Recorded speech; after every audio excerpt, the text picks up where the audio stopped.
Issue 37 of The Blizzard is out now. Our latest edition features an exclusive interview with the disgraced former FIFA president Sepp Blatter, Mark Sanderson on the brief glory of Matt Letizier's favourite teammate, Ronnie Eklund, and Tim Walters questions football's environmental impact. All of this and lots more is available for just £12, or subscribe today for just £20 a year.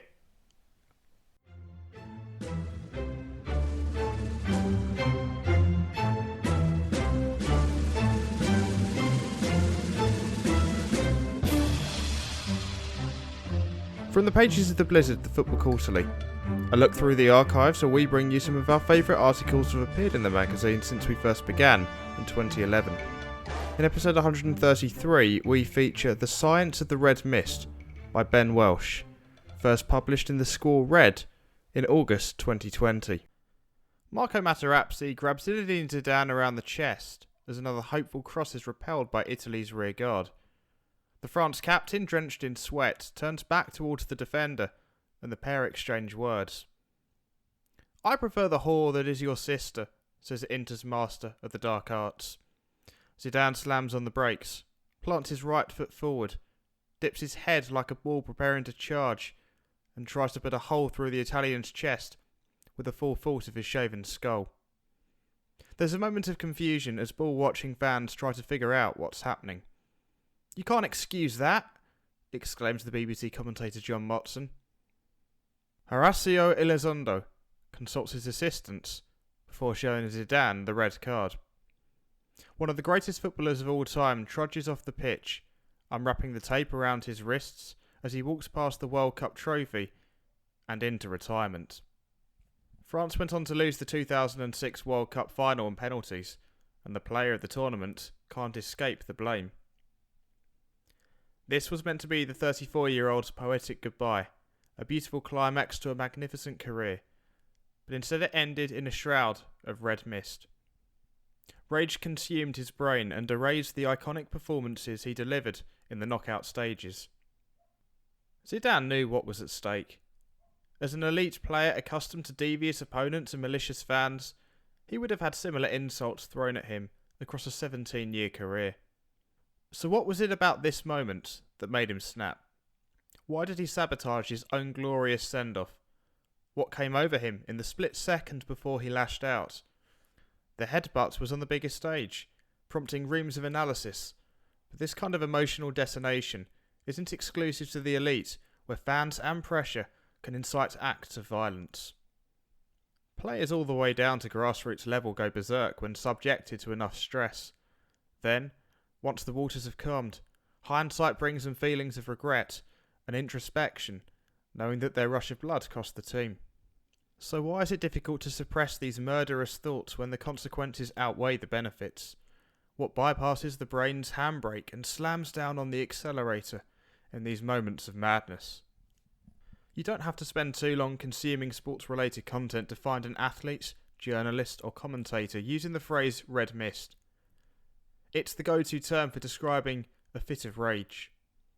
The dictionary defines it as a feeling of extreme anger that clouds one's judgment temporarily, basically turning into the Incredible Hulk minus the green skin and tight purple shorts, before shrinking back into human form following a destructive rampage. Use of this phrase dates back to the 19th century and could stem from our ancestors, say researchers at the North Dakota State University. In a 2012 study, they found that angry people are more likely to see red in a series of images that were neither wholly red nor wholly blue. To explain this connection, scientists point to hunter-gatherers linking the colours of danger, avoiding red-coloured plants and animals. They also reference facial flushing and how it can turn an aggrieved person's face red. Had our ancestors caught sight of the former West Brom defender Paul Robinson charging towards them, they would have run back towards the saber-toothed tiger prowling in the bush. Robinson was sent off 5 times during a 22-year playing career. Bereft of pace, the 38-year-old fullback used aggression and mind games to level the playing field against tricky wingers. "I'd say I was like Rooney or Keane. I needed to be pumped up to be at my maximum," he said. "There's no mates during 90 minutes. I would try and intimidate the wingers I was up against with a tackle, or a snidey one off the ball where I'd leave a little bit on them and just laugh at them or say things in their ear as they are walking past. While Robinson admits to walking a disciplinary tightrope, he insists he never set out to hurt anyone and believes he was singled out by referees who had a preconceived misconception of him. I was in control of my passion, but referees would use me as a target because they knew what I was like as a player, he said. I knew they were going to book me after my first tackle rather than talk to me. I've been sent off for bad tackles that hurt players, but that was never intentional. It was just aggression and frustration. Sometimes I could feel my body temperature rising. I watch myself back and think, why didn't you just walk away, you idiot? I immediately felt frustrated with myself for letting the team and fans down. Experience as a captain and now as Birmingham City's under-18s coach has helped Robinson to mellow as he tries to teach the next generation the importance of managing their emotions. Admitting he wanted to put a pacey tormentor into row Z sends out the wrong message. But most of us have had those thoughts at one time or another on the pitch. However, Robinson is happy to cite one instance that pushed him over the edge, and it wasn't triggered by an opponent.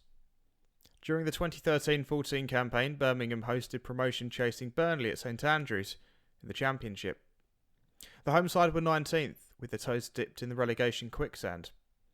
The score was 1-1 when referee James Linnington awarded Burnley a free kick following a foul by Robinson. Kieran Trippier whipped across to the back post where Michael Duff rose to send a brilliant header into the net. Robinson claims Linnington mocks him as they ran back to restart the game. He said something to the player, Duff, that suggested he was happy that they scored because we deserved to concede, he recalls. I was raging. It was a soft free kick to give away, but I didn't like his chirpiness towards Burnley. I lost my head for about 2 or 3 minutes. He rubbed my nose in it, and 5 and 6 of our players surrounded him. I ended up getting booked, but I was lucky I didn't get sent off. I just snapped. I thought, oh my God, I can't believe you just said that. We are fighting for our lives and you're doing things like this. I'd lost all interest in the game. I just wanted to get into it with the referee. We were a big club near the bottom and we felt everything was against us. When you're in a niggly game like that, when there's a lot at stake, the fans impact the tension of the game. They get you pumped up. Thankfully, we came back and ended up drawing the game 3-3.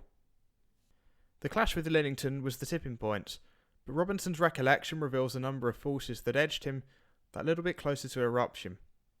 This is important when understanding what exactly happens when the red mist descends. It's not a headhunt, like Roy Keane's attack on Alf Inge Haaland in 2001, or an overzealous tackle from a player urged on by the crowd. It's an explosive switch from calm to crazy, fueled by a set of antagonising circumstances.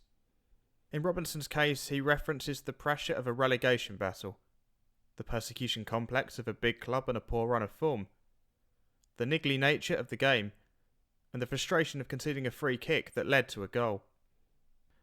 Birmingham's captain was in a state of hypervigilance. Then Linnington's alleged comment finally overwhelmed his brain and set off an emergency response. This is what the psychologist Daniel Goleman termed an amygdala hijack in his book Emotional Intelligence. In this situation, the amygdala, the part of the brain responsible for emotion, pumps stress hormones like adrenaline and cortisol into your system. This is when the brain decides to shut down the neural pathway to our prefrontal cortex, so we lose our ability to think logically. Any learned behaviours that have helped us deal with stress previously hide in the depth of our internal hard drive. Heart rate cranks up, sweat starts to seep through our pores. We're in prehistoric survival mode. We assume all behaviour is conscious, but being overwhelmed and acting on it is not conscious. It's too fast. Players are in survival mode. They are unable to consider the consequences, explained Dr. John Sullivan, a clinical sports psychologist who has worked with a number of Premier League clubs and the US military. You're taking in sensory information, sight, sound, tactile stimulation, invasion of personal space, and the brain starts to build up to a breaking point.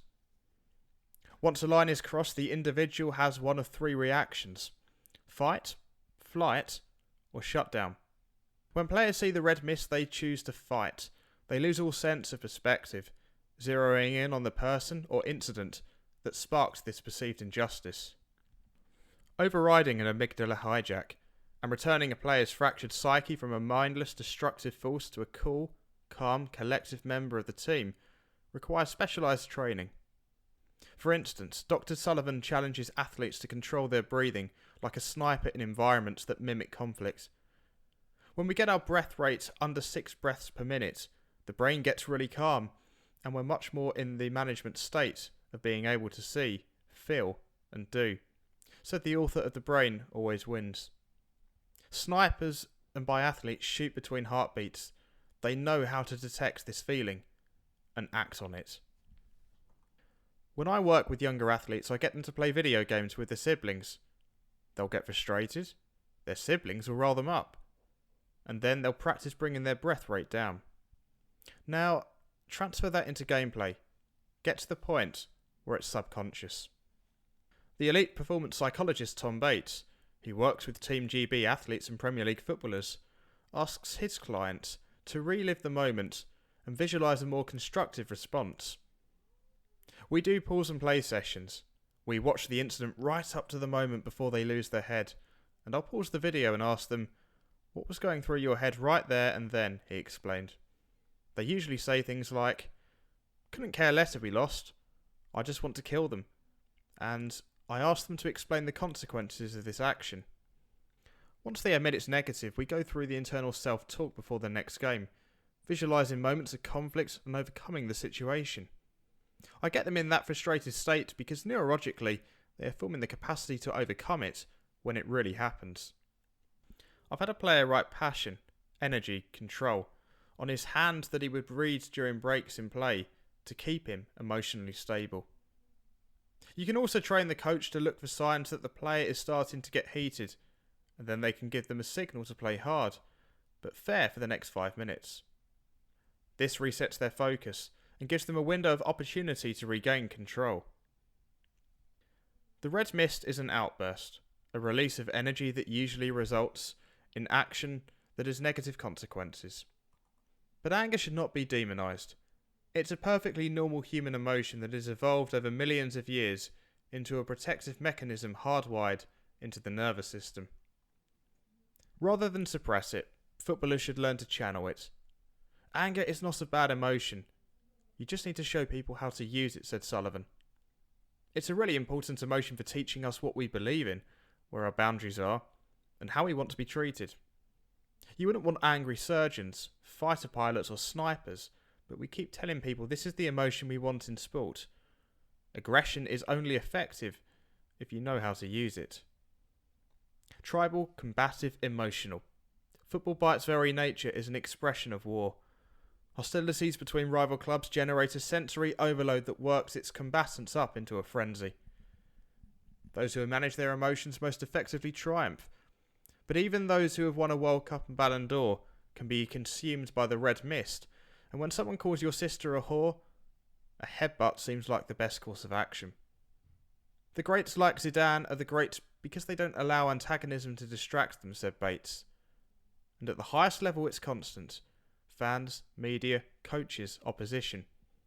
But players are human beings, and everyone has a limit.